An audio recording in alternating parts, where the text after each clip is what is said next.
It's Friday the 7th of July and this is Politics UK.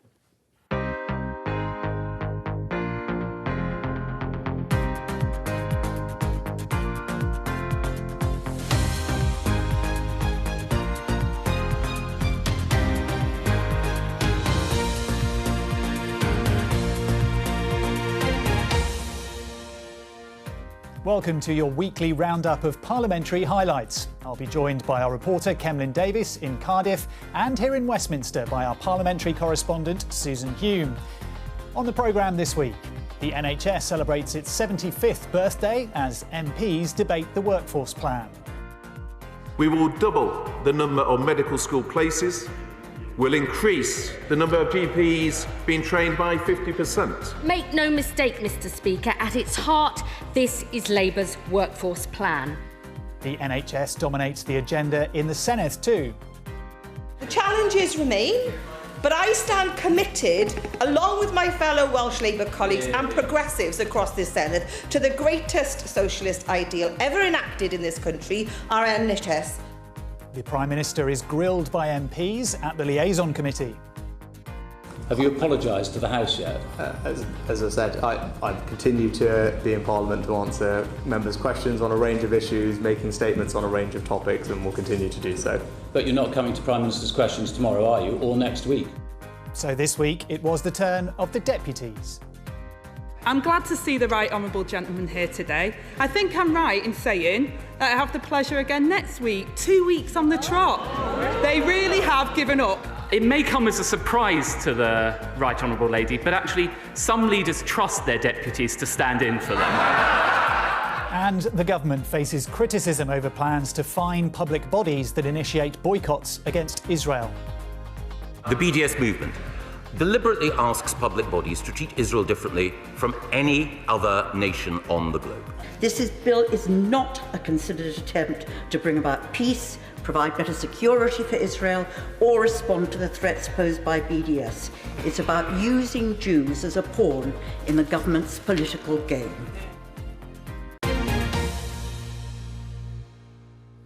Well, Susan, it was a big week for the NHS as it celebrated its 75th anniversary, but the week started with MPs debating the workforce plan. Now, that was after it was announced at a press conference first. How did it go down in the Commons? Well, the plan itself went down pretty well. I suppose this is really the birthday present the NHS might have wanted, because at the moment we've got something like 1 in 10 posts unfilled. And of course, it takes a long time to train NHS staff, you know, a good 5 years to train a doctor. So this is the government trying to be a bit more strategic, to think 10, 15 years ahead. How many doctors and nurses we'll need then? The Prime Minister called it the biggest ever expansion in the number of doctors and nurses we train. But as you say, he said that outside of the Commons. When it came to the Commons, because of course that is where these big announcements are meant to be made first, the Speaker started off with a bit of a harumph. I thank the Secretary of State for coming here to make the statement. It's a pity the Prime Minister hadn't done so on Friday, where the world was meant to hear it before we do.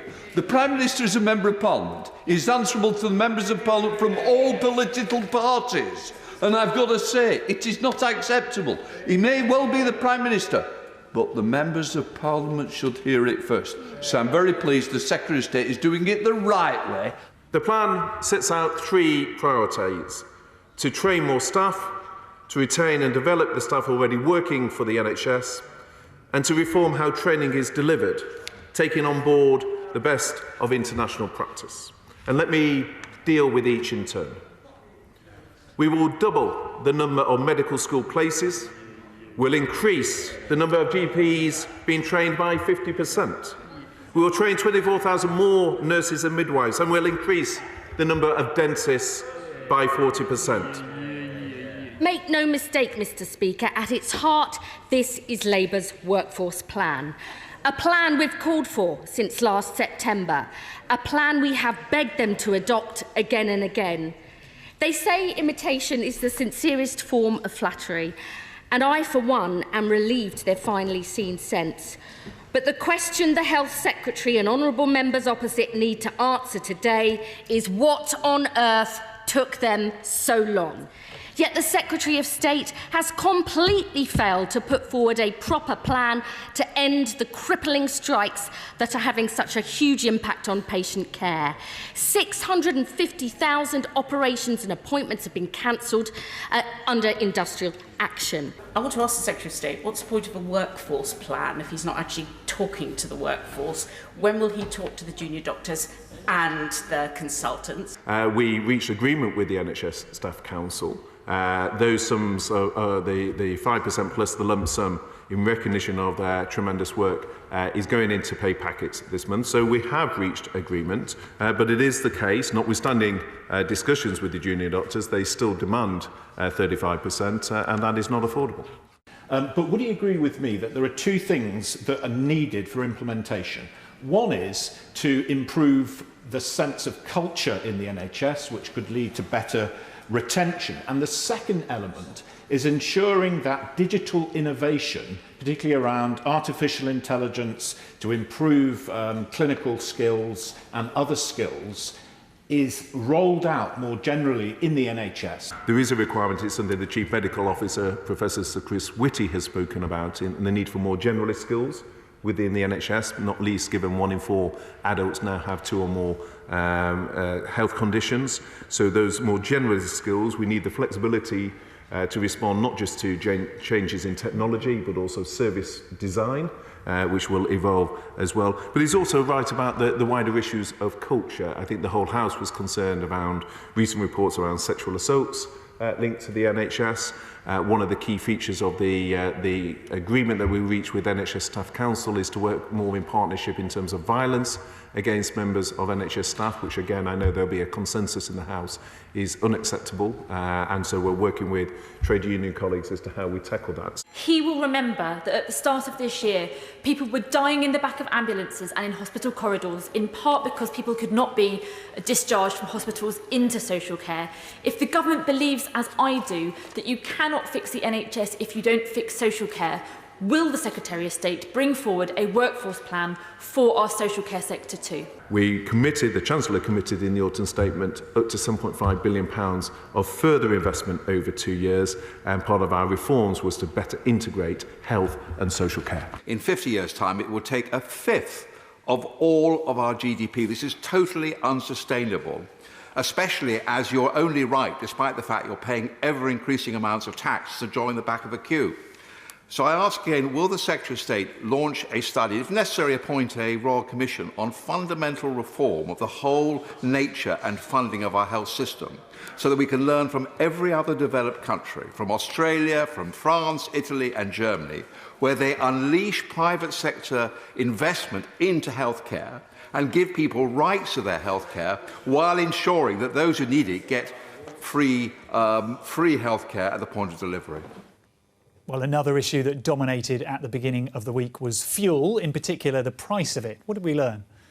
Well, we learnt that ministers and MPs are pretty fed up about it. If you have driven across the country recently, you'll know that the prices you pay do vary a lot across the country, and that you do actually pay quite a lot everywhere.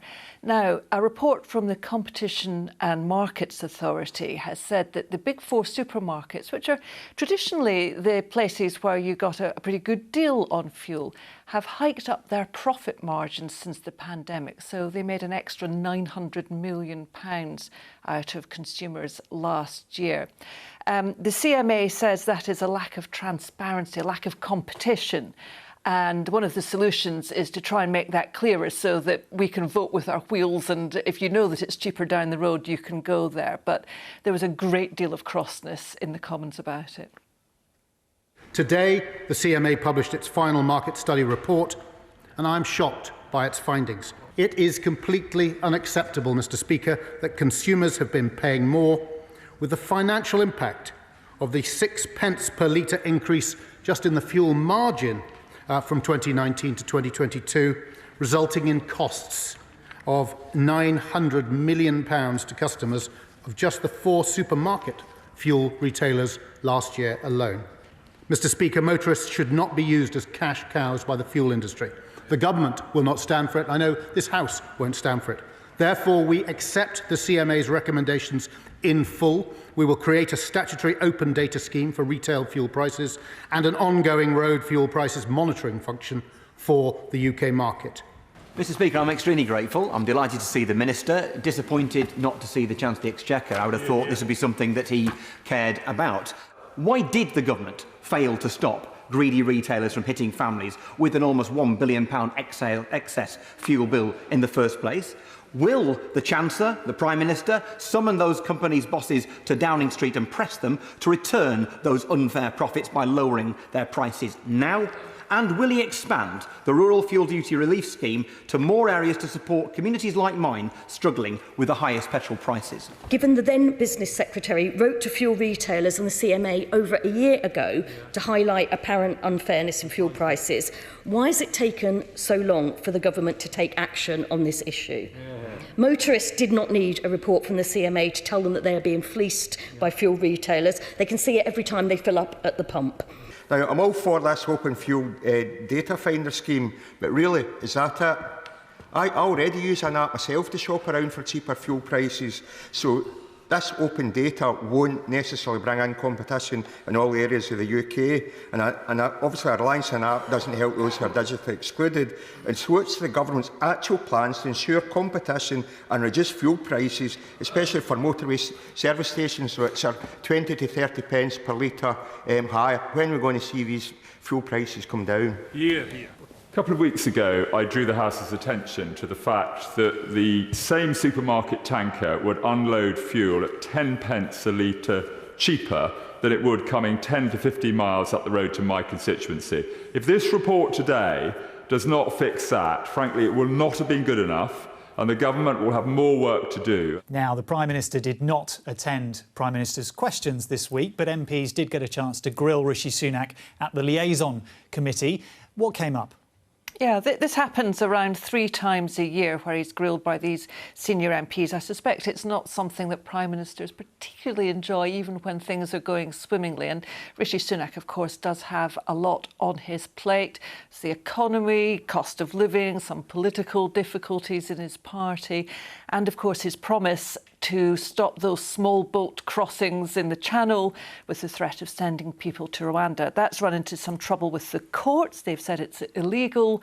The government's appealing that, but there were questions about whether that really was still a viable plan.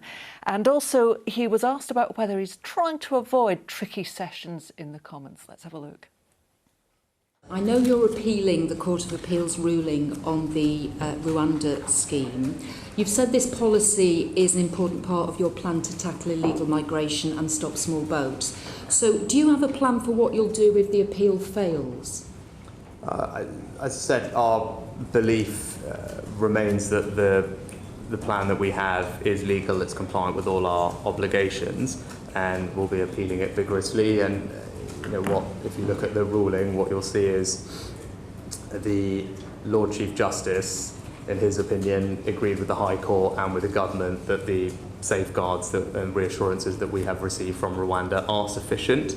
There's a very specific point of contention about the onward relocation, potentially, of people who we send to Rwanda. And so we believe that the safeguards we have are sufficient, so we'll continue to confidently and vigorously pursue our case. So you're betting everything on the Rwanda policy being upheld in the Supreme Court? Well, no, it's not. I think that's not a fair characterisation of what we're doing. Well, it's a gamble, isn't it? You're not sure. Last year and indeed this year, I set out a range of things that we're doing to tackle this problem. Yes. So, for example, can I come on to that? Because I've got some specific questions of what you're going to say. Just answer because you answered the question. It could be a very substantive additional piece. Is the new deal that we have with Albania? Yeah. With the greatest respect, Prime Minister, I've got very little time, and I do want to get through some important issues with you. So if I could just leave that, I've got your. I think you made a statement that we're betting the house on one thing. I think it's reasonable for me to say, well, let me give you an example of something else. The illegal migration bill, which was introduced earlier this year, since the bill was introduced, 8,128 people have crossed the Channel in small boats. So if we assume your Rwanda policy is upheld in the Supreme Court, Rwanda has said they can take a capacity of 500 people. So that leaves 7,628 who've come across since the bill was introduced. What do you intend will happen to those people? As I said, I'm not going to talk about a private commercial contract that we have, but our Rwanda scheme, as we have said multiple times, is uncapped. Okay. So I think That's that is not what important. the Rwandans say, well, is it? Well, the Rwanda scheme is uncapped, Okay. and which is why I believe it can act as a very helpful deterrent when the scheme is up and running. The Ministerial Code says when Parliament is in session, the most important announcements of government policy should be made in the first instance in Parliament. So why did you announce the NHS workforce plan not in Parliament, but outside Parliament? I've always tried to announce what I can in Parliament. I think my track record, and the Speaker's always said in the past that I particularly have done that. Where that's not possible, or the statement is made immediately thereafterwards, particularly in areas. You announced it last Friday. I think particularly where it's worth considering that this is not just the government's plan; it's also the NHS's plan. You could have announced it in Parliament on Monday, couldn't you? Well, as I said, this involved not just the government, it involved also the NHS, because it was the NHS's long-term workforce plan. The government was pleased to support it and proud to support it, and it's a plan that will do something special for the NHS in this 75th year. Have you apologised to the House yet? As I said, I continue to be in Parliament to answer members' questions on a range of issues, making statements on a range of topics, and will continue to do so. But you're not coming to Prime Minister's questions tomorrow, are you, or next week? Yes, because I am attending the 75th anniversary celebration for the NHS. And you decided when that should be, so you could have had it tomorrow evening or tomorrow morning? No, again, that's not right. I did not decide when that was, and quite frankly, even if it was on a different day, also because His Majesty is in Scotland on Wednesday, it might have been reasonable for me to be there as well. And with regard to the week afterwards, I'm also at the NATO summit. Remind us when a Prime Minister I don't know whether is the Honourable Gentleman suggesting that I shouldn't attend the NATO summit on behalf of the United Kingdom, as previous Prime Ministers have done. Remind us when a Prime Minister last missed two Prime Minister's questions in a row. As I said, I don't know, but as I said, well, I don't know, it's important. Is the Honourable Gentleman suggesting that I don't attend the NATO summit, which I'm not in control of the dates of? You didn't turn up for the Owen Paterson votes at all. That's right, isn't it? I can't recall. You didn't turn up for the Boris Johnson votes at all, did you? No, I was at a charity dinner for Jewish care. I think that's some cutting it fine, I would argue, since other members of Parliament who were at the same dinner with you and left after you did manage to get back for the vote. I think, with greatest respect, I think their role and my role at the dinner probably slightly different. You chose not to be there, didn't you? That's twice. On two rule-breaking moments, you chose not to be in Parliament. But yesterday, you opined on the rules of cricket. Take us through that. I chose to fulfil my obligation to an incredible charity for whom that is one of their significant fundraising moments of the year. Well, as we've heard, the Prime Minister was away from the Commons for PMQs. The deputies stood in. How did they get on? Well, yes, I suppose the Prime Minister had a hospital pass, definitely, for those NHS celebrations. And in fact, the Labour leader was at that NHS event as well. But it didn't stop his deputy, Angela Rayner, reading something into Rishi Sunak's absence, or trying to at least. Mr Speaker, I'm glad to see the right honourable gentleman here today. I think I'm right in saying that I have the pleasure again next week, 2 weeks on the trot. They really have given up. Every day, 4,000 families' mortgages deals expire, 100,000 more since we last met, and millions more next year. Families are sick with worry about the cost of the Tory mortgage bombshell. Do they still claim to be the party of home ownership? It may come as a surprise to the Right Honourable Lady, but actually some leaders trust their deputies to stand in for them. When it comes to mortgage rates, I support the independence of the Bank of England taking the necessary measures to control inflation. Just ask the IMF about what we have done in support of them. They've said we have taken decisive and responsible action to bring down inflation, and we will continue to do so. We've had 13 years of Conservative failures, and that homeowners watching that pathetic answer will be cringing that they aren't celebrating the government's success. They're counting the cost of their failures, and the only thing that's not soaring in prices at the moment is his gags that are getting cheaper by the minute. And Mr Speaker, it's not just homeowners that are suffering. Security of renters have been ripped away too, with higher mortgage costs handed directly to them. Given most renters live in homes with buy-to-let mortgage, can he tell us, are buy-to-let properties included in their mortgage support package, yes or no? We have introduced legislation for the first time to support renters, to give them greater security of tenure, and of course the Chancellor will take all necessary measures to stand behind both mortgage holders and of course take necessary measures for renters. We will ban no-fault evictions, Mr Speaker, unlike the party opposite. And Jessica and her 4 children from Plymouth were evicted from their home in April. They're temporarily living with Jessica's mother in a cramped house where her 2 eldest children are sleeping on blow-up beds in the front room surrounded by their belongings. Hardly the decent, secure life that his government promised. Don't families like Jessica deserve better? Deputy Prime Minister. I'll tell you what we're doing for families like Jessica's. We are increasing the national living wage. It was this party that introduced the national living wage, not the party opposite. It is this party that has doubled the personal allowance, cutting taxes for those people. And it is this party that has lifted 1 million people out of unemployment. As we celebrate the 75th anniversary of the health services in the UK, I want to reflect on 2 quotes from 2 people. The first one is, it's about using the private sector more, something we should be very comfortable with. The second quote is, people go as NHS patients to the private sector and we could do more of it. Can I ask the Deputy Prime Minister which quote is from the PM and which is from the Leader of the Opposition?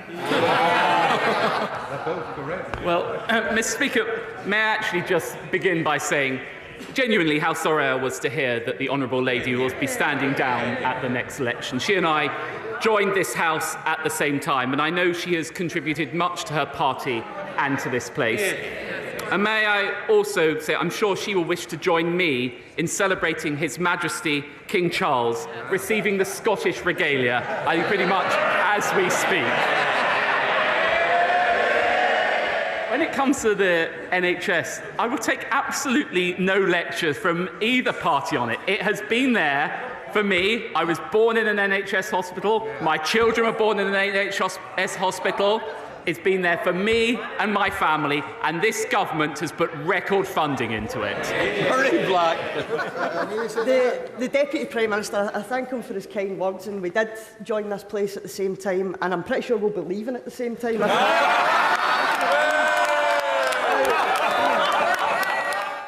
Thank you, Susan. We'll be back with you for more from Westminster a little later. To Cardiff now, and our Wales reporter Kemlyn Davis, who's at the Senedd. Hello, Kemlyn. Now, members of the Senedd have been reacting to the evidence given by senior Welsh Government figures to the UK COVID inquiry. Tell us what's come up.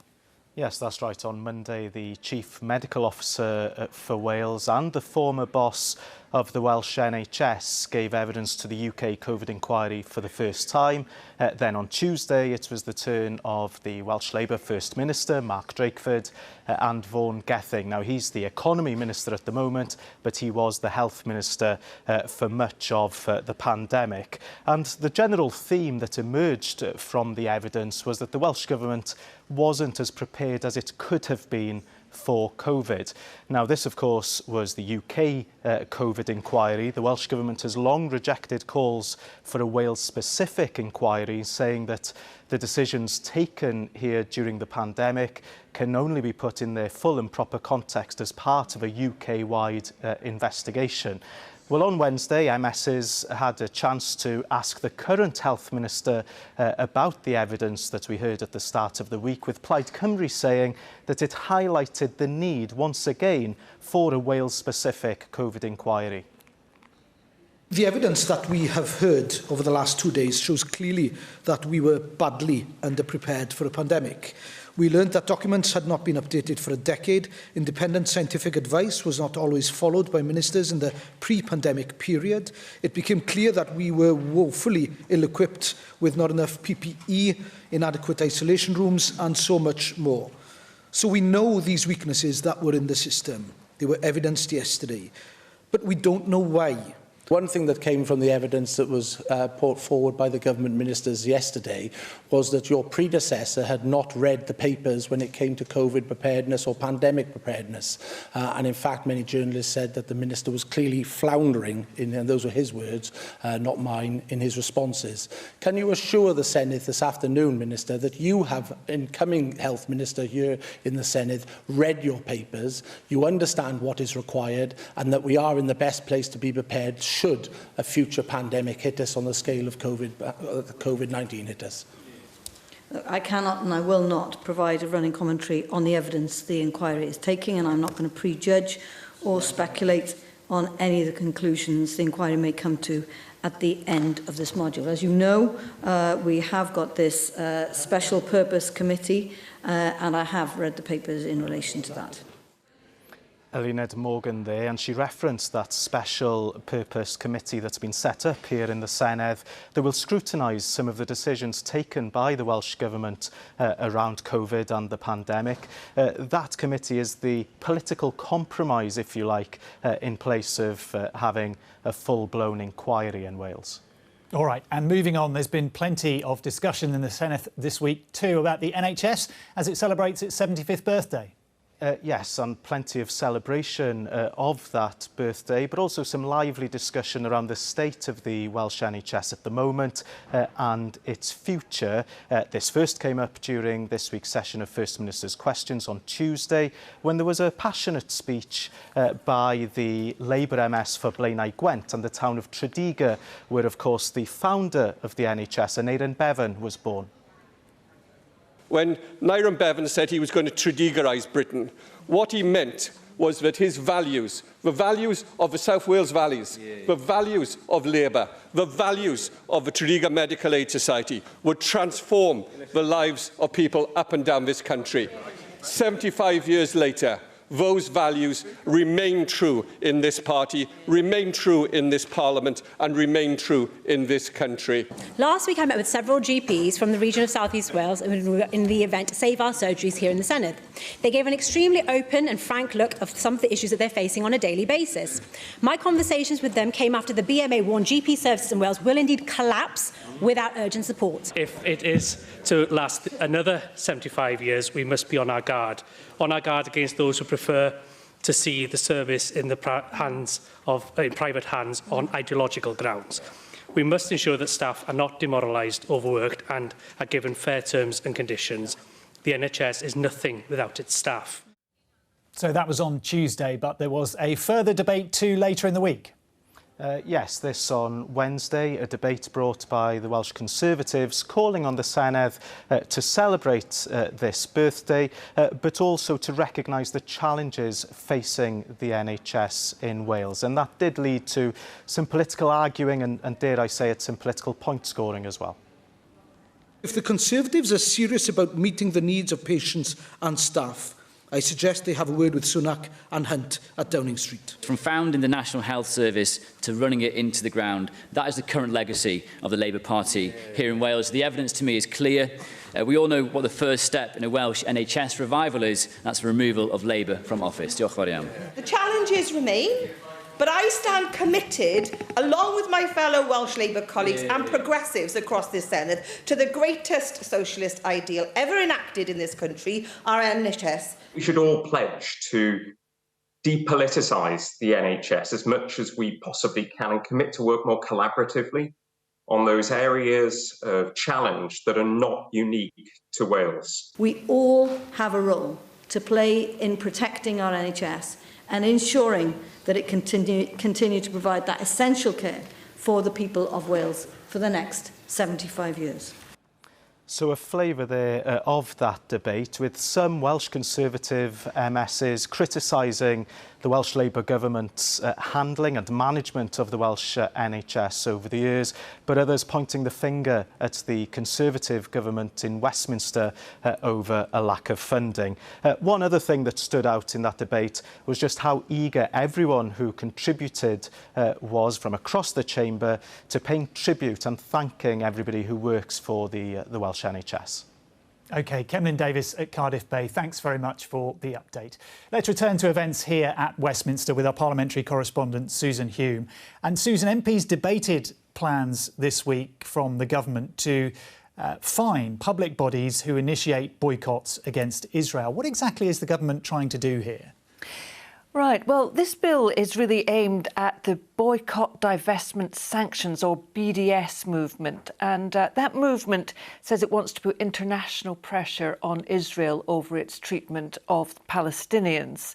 I suppose what they're trying to do is a version of what happened back in the 80s, where there were boycotts against South African, that is sort of the apartheid government in South Africa, where they encouraged people not to buy South African apples, that kind of thing.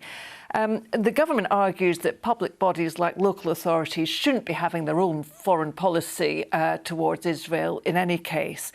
However, there was a lot of concern in the Commons, across the parties actually, that this was a great deal more far-reaching and that there were real implications for free speech. Mr. Speaker, the bill before the House today does four things. It honours a manifesto promise that this government recommitted to in the last Queen's speech. It affirms the important principle that UK foreign policy is a matter for the UK government. It ensures that local authorities concentrate on serving their residents, not directing resources inefficiently. And critically, it provides protection for minority communities, especially the Jewish community, against campaigns that harm community cohesion and fuel anti-Semitism. And it in no way circumscribes anyone's right to freedom of speech or conscience.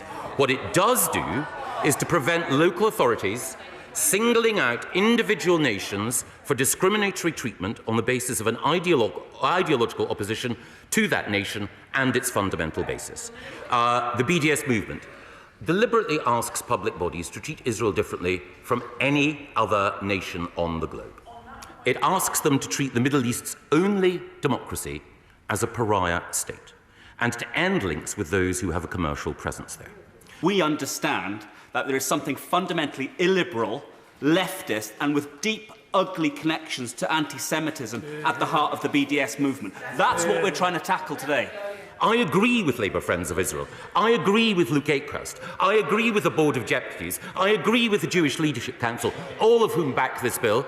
I agree with the French government and the German government that have taken action against the BDS movement. And I agree with all 50 governors of all US states, Democrat and Republican, who have also denounced the BDS movement. The question is, for every member of this House, do you stand with us against anti-Semitism or not? Can he recognise that those of us who would like to see local authorities challenged perhaps through the Equalities Act can find troublesome elements of this bill? For those of us who have communities who are desperately concerned about the Uyghurs or the Rohingyas or what happened in Sri Lanka would recognise that this legislation could stop us speaking out for them. Under Clause 1, subsection 2, influenced by political or moral disapproval of foreign state conduct, would flying a Ukrainian flag over a town hall actually fall foul of this bill as well? I want to start by saying to the Secretary of State that we recognise the problem that he says this bill is designed to tackle. It is therefore deeply frustrating that the government has introduced a bill that is so needlessly broad, with such sweeping draconian powers and far-reaching effects, that instead of members on all sides of this House having the opportunity today to come together and welcome long overdue action, that he is faced with genuine, legitimate, heartfelt opposition from his own benches. The bill states that if you express in print that you would like, as an elected official, would like to boycott products from Xinjiang or China or from any illegal settlement, but you can't because the law doesn't allow you, Just making that statement constitutes an offence punishable by a yet unlimited fine from the Secretary of State. This bill is not a considered attempt to bring about peace, provide better security for Israel, or respond to the threats posed by BDS. It's about using Jews as a pawn in the government's political game. Well, now to a story that affects some 15 million people in the south of England, the crisis facing Thames Water. The regulator Ofwat was called in to give evidence. What did we learn from that? Well, there were some searching questions for them. I mean, Thames Water, as you say, it's the biggest water firm in the company, but it's facing massive financial problems. It's got debt. A week or so back, it seemed to be teetering on the brink of going bust, and the chief executive stepped down very suddenly.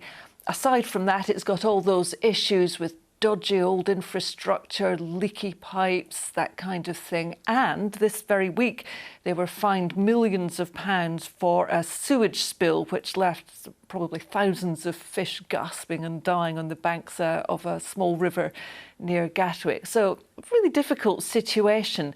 What this House of Lords committee wanted to know was, you know, we've got a regulator, a watchdog, Ofwat. What were they doing all the time that these things were going wrong? When did you hear about the position of Thames? When did you realise it was in peril? We published our annual Monitoring Financial Resilience report on the sector in about October last year, and Thames Water was one of the companies we noted that action was required to address their financial resilience. So we considered their financial resilience wasn't adequate, and we were concerned about it. At that point in time, the company had plans to raise equity from their shareholders, something they set out in June last year, plans to raise £1.5 billion of equity. Since then, £500 million of that they have secured from their shareholders. They still need to raise further equity from the shareholders. They're in discussions with the shareholders to do so. We're in discussions with the company and its shareholders as well, and that's where the issue sits today. But in terms of, I would stress that the company does have around £4 billion of liquidity to draw on, so it's not. So we think some of the reports about their concerns about Thames have been overstated, and so the company does have, an ability to weather the present issues. At the moment, you've got a shareholders' strike. No, they're in discussions with the shareholders about raising that equity. How much money do you think is required? I think to make final judgment on that, we need to see their revised business plan, but we think it's substantial sums of money. What you're saying is that this is really relatively recent. Can I think in that context, the departure of the chief executive days before it became clear that the roof was falling in, or in danger of falling in, would suggest that there's something rather dramatic happened in the last few days or weeks before her departure. We've been aware of Thames's poor performance, obviously for some time, for all the reasons that Ofwat have said in terms of monitoring performance. We were told about the turnaround programme. We were curious is the wrong word, but we wanted to know a lot more about that. We further expressed our concern to the board of Thames on the back end of March the 22nd. Again, we said we are very concerned about the rate of progress on this turnaround programme. You need to think about ways in which you can accelerate it. They were performing so badly, we were concerned for the customers in London about leakage and service recovery and things like that. When was this? Oh, throughout last year. Okay, but we knew that because they were performing so badly, we wanted to see the turnaround programme push more fastly, and whilst they're turning around, they've got reduced income because their income from customers was depressed, and the way to support the business throughout that period was further injections of equity. So we were very nervous and wanted to see answers to what are you going to do to support the business during the turnaround programme. So it was beginning to crystallise then. We were told by Thames that they had very good plans. But we now learn that those plans didn't work. The people who ransacked the company 10 years ago were all scarpered. So there's no money left in the till. Finally, Susan, here at Westminster, the illegal migration bill, crucial one for the government, has been in the Lords this week. What's been happening? Yeah, we heard earlier in the programme the Prime Minister being challenged over his plans for how to stop people crossing the Channel in these small boats, and how that has run into trouble in the courts because they say it's illegal to send people off to Rwanda to be processed and maybe settled there. However, as you say, these plans also require a bill in Parliament, the Illegal Migration Bill. That's run into heaps of trouble in the House of Lords. Got to remember, the government doesn't have a majority in the House of Lords, so it can be defeated on its legislation there. And it really has been on this one. It's had a real drubbing, about 20-odd defeats so far, including, most unusually, this week from the Archbishop of Canterbury. He doesn't normally do that kind of thing, but he has in this. He's not very keen on the whole Rwanda plan bit of it, but actually this defeat was on a kind of a wider, more long-term thing. He thinks that governments ought to be forced to have a strategy for migration and for how you deal with refugees, to look at things like the drivers of why people want to get in those small boats, on things like climate change and the war and the trouble that people face, and try and deal with some of these things at their root cause. He was successful. He managed to defeat ministers on that. Though I should say the bill then has to go back to the Commons, where ministers will be able to overturn those defeats. This amendment is a combination of the two amendments that I put forward at committee stage, and requires the Secretary of State to produce a 10-year strategy for tackling the global refugee crisis and human trafficking in collaboration with international partners. And thus I hope that the government and all noble lords can see that this amendment is a positive and constructive suggestion, whatever I may feel or others may feel about the bill in general. And I urge the government to develop a strategy that is ambitious, collaborative, and worthy of our history, and up to the scale of the enormous challenges that we face. The kind of people who support this bill and want the priority and the exclusive focus now to be on stopping the boats are the kind of people who have lost a lot of confidence in the democratic process and in the institutions of this country. If we want people to support that kind of wholesale global approach, we have to show them that we want to do this with their support, and that requires us, in the first instance, to say what matters to them matters to us. Global challenges, and that's what they are, require global solutions. We just can't be isolationists. We need to recognise and to take responsibility for the impact of our responses in an interconnected global community. I've certainly never seen an Archbishop move an amendment at any stage of a bill, let alone at the latter stages of such a contentious bill. The government recognises the interconnected nature of migration and the need to work collectively. That is why this government is already engaged and working tirelessly with international and domestic partners to tackle human trafficking. And I remain to be persuaded, like my noble friends Lady Lawler and Lady Stowell, that now is the time to divert resources from that work in order to prepare, consult on, and promulgate a strategy of the kind proposed in this amendment. We will, of course, keep the case for such a strategy under review. Thanks very much, Susan. And that's all for Politics UK for this week. Joe Coburn will be back with Politics Live on Monday at 10:15 on BBC Two and iPlayer. Goodbye.